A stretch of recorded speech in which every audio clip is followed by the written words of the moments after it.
Good afternoon, welcome, Talk on the Block.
Again, good afternoon and welcome. We heard the Attorney General and, of course, his comments in Parliament. Re-budget. We want to listen again and give you a chance.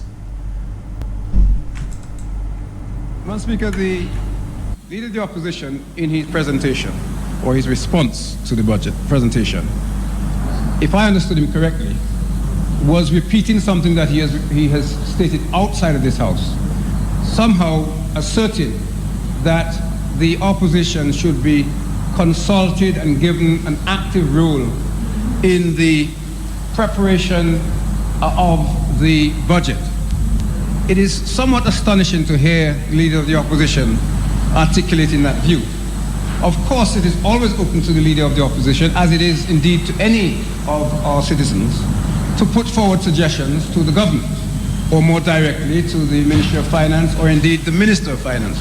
There's nothing at all that prevents anybody from writing, or indeed if you meet the Minister of Finance, making suggestions as to things that one believes should be included in the budget.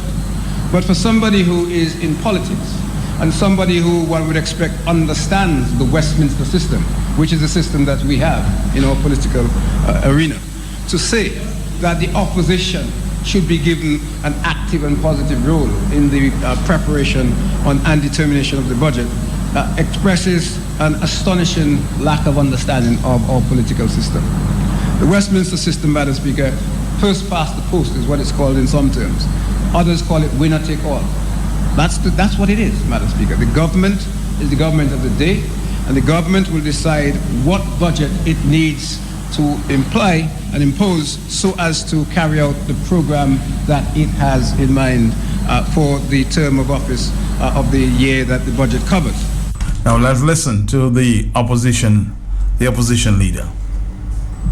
Last year, Madam Speaker, we lamented the enduring obsession with the same old failed policies of exclusion, secrecy, and petty political partisanship that have made a complete mockery of the parliamentary oversight responsibility for the preparation of the national budget and the management of public finances. The Prime Minister said, and we concurred last year, quote, "Development is about participation, mutual respect, love of country and hard work. It is not about participation of some. It is about the involvement of all," end of quote. And so we simply asked at that time,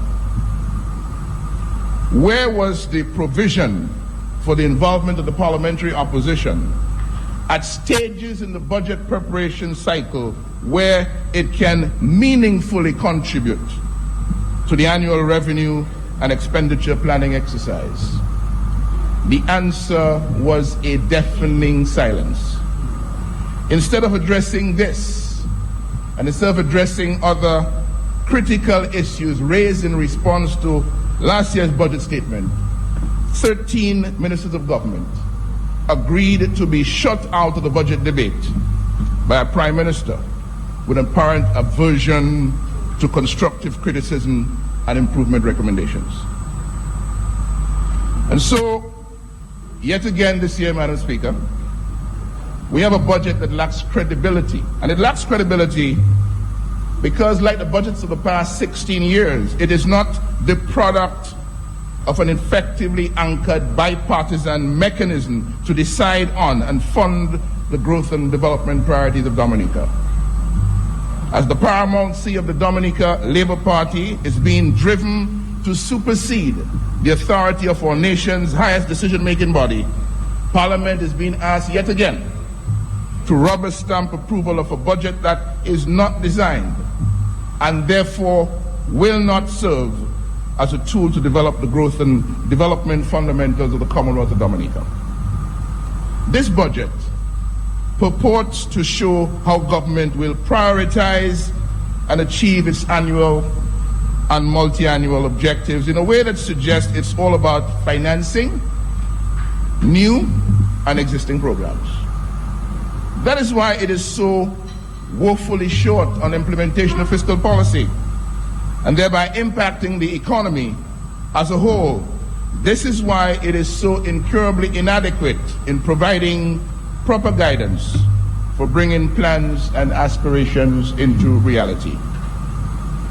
Madam Speaker, contrary to public expectations, this budget cannot be regarded as a contract between government and the people, showing how resources are raised and allocated for the delivery of public services. It is not clear, it is not transparent, it is not credible, it cannot command trust, and it cannot serve as a platform for accountability.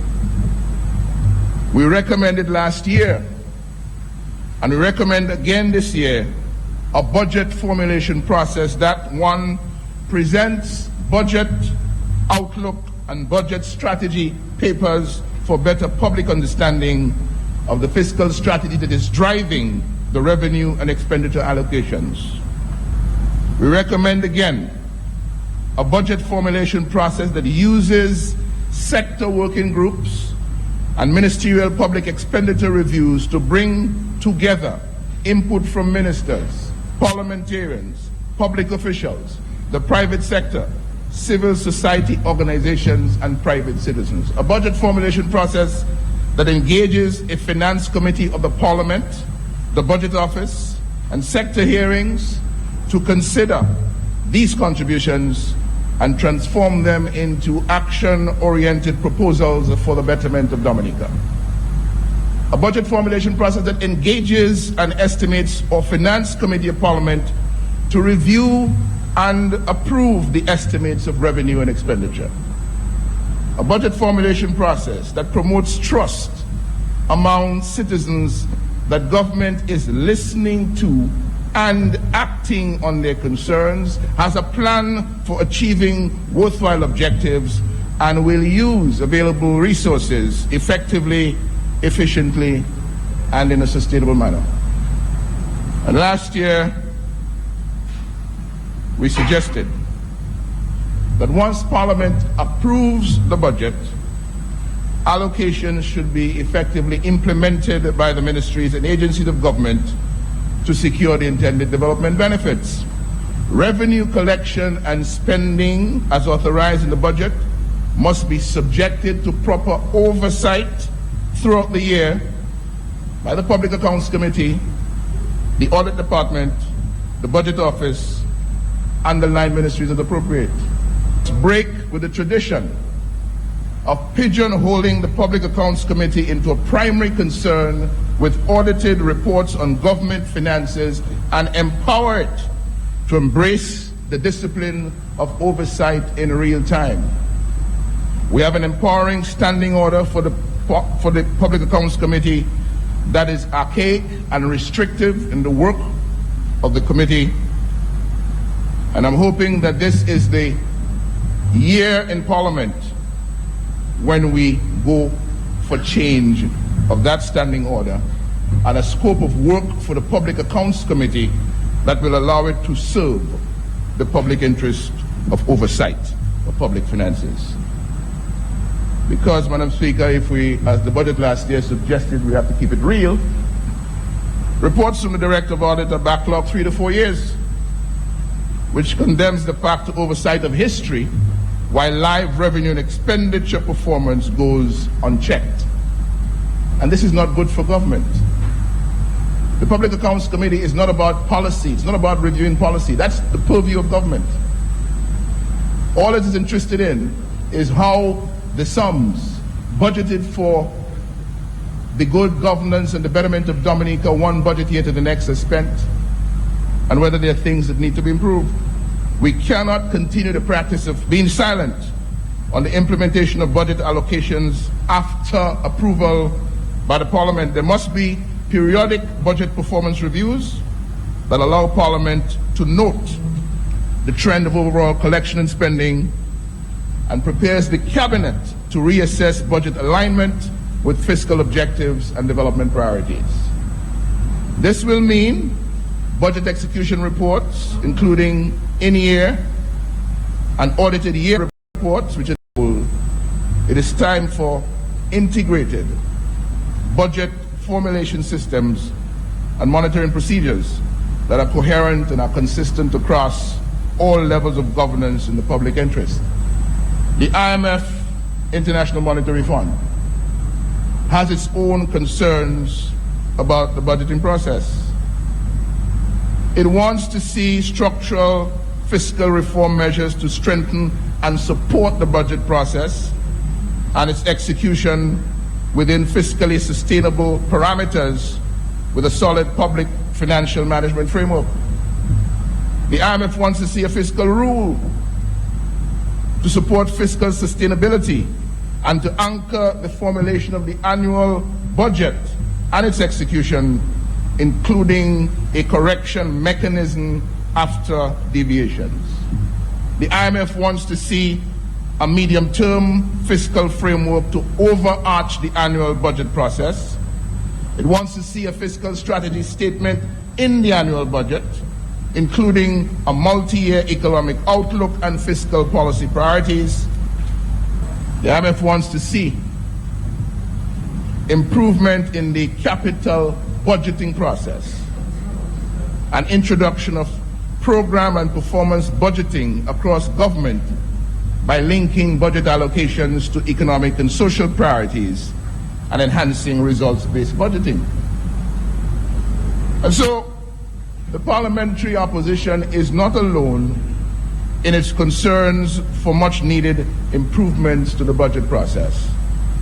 We hope that this administration does not decide to ignore the recommendations of the IMF, because those recommendations are along the lines of the improvements suggested by the parliamentary opposition last year.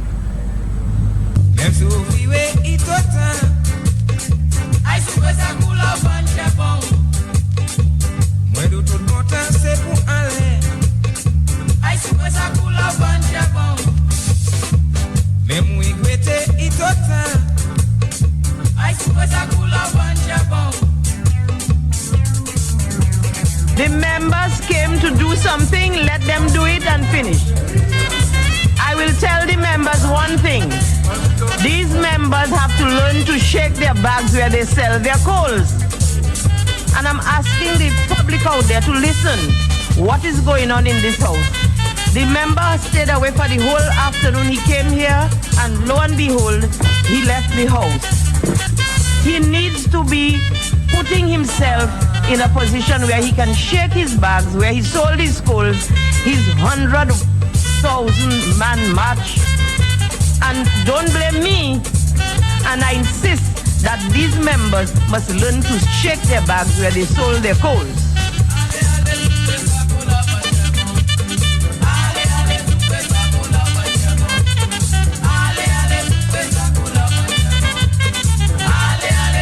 All right, let's take a phone call there. We have the leader of the First Saturday Band in the studios. I'll tell you what he's here for when we come back. Hello.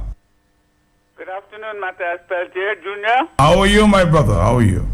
I'm doing fine. Good evening to Dominicans. Good evening to your guest. Matt, I'm going to tell you, Matt, you need to conduct a civics lesson in what is the government of Dominica.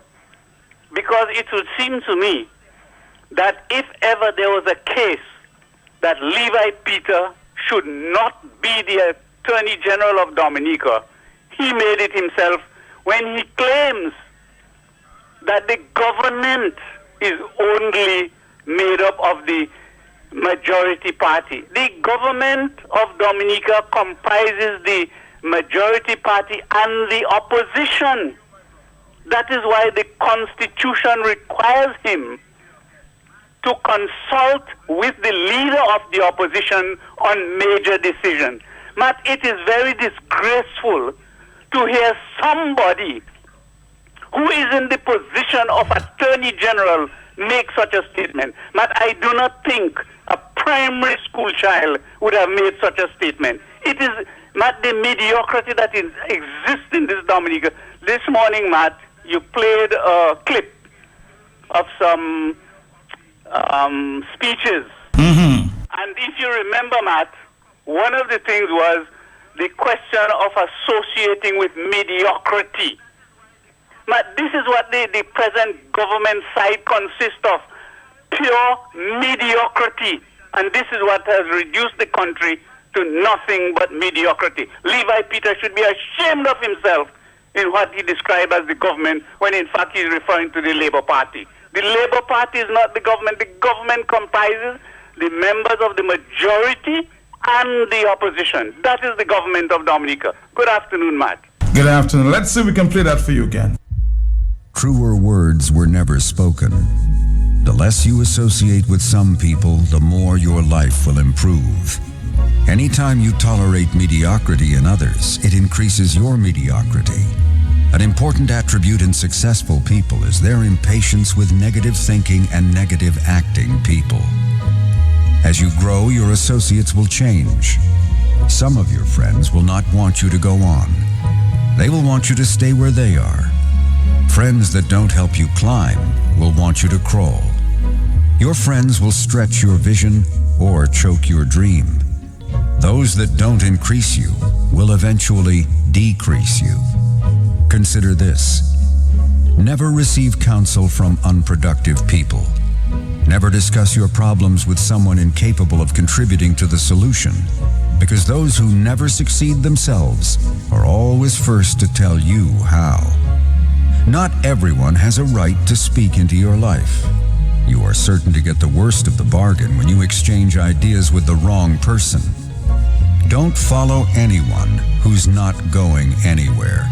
With some people, you spend an evening. With others, you invest it. Be careful where you stop to inquire for directions along the road of life. Wise is the person who fortifies his life with the right friendships. If you run with wolves, you will learn how to howl. But if you associate with eagles, you will learn how to soar to great heights. A mirror reflects a man's face, but what he is really like is shown by the kind of friends he chooses. The simple but true fact of life is that you become like those with whom you closely associate, for the good and the bad. Note, be not mistaken. This is applicable to family as well as friends. Yes, do love, appreciate, and be thankful for your family, for they will always be your family, no matter what. Just know that they are human first, and though they are family to you, they may be a friend to someone else and will fit somewhere in the criteria above. In prosperity, our friends know us. In adversity, we know our friends. Never make someone a priority when you are only an option for them. If you are going to achieve excellence in big things, you develop the habit in little matters. Excellence is not an exception. It is a prevailing attitude. Right on cue. Right on cue. Right on cue. Right on cue. Madam Speaker, the Leader of the Opposition in his presentation, or his response to the budget presentation, if I understood him correctly, was repeating something that he has stated outside of this House, somehow asserting that the opposition should be consulted and given an active role in the preparation of the budget, it is somewhat astonishing to hear the Leader of the Opposition articulating that view. Of course, it is always open to the Leader of the Opposition, as it is indeed to any of our citizens, to put forward suggestions to the government, or more directly to the Ministry of Finance, or indeed the Minister of Finance. There's nothing at all that prevents anybody from writing, or indeed if you meet the Minister of Finance, making suggestions as to things that one believes should be included in the budget.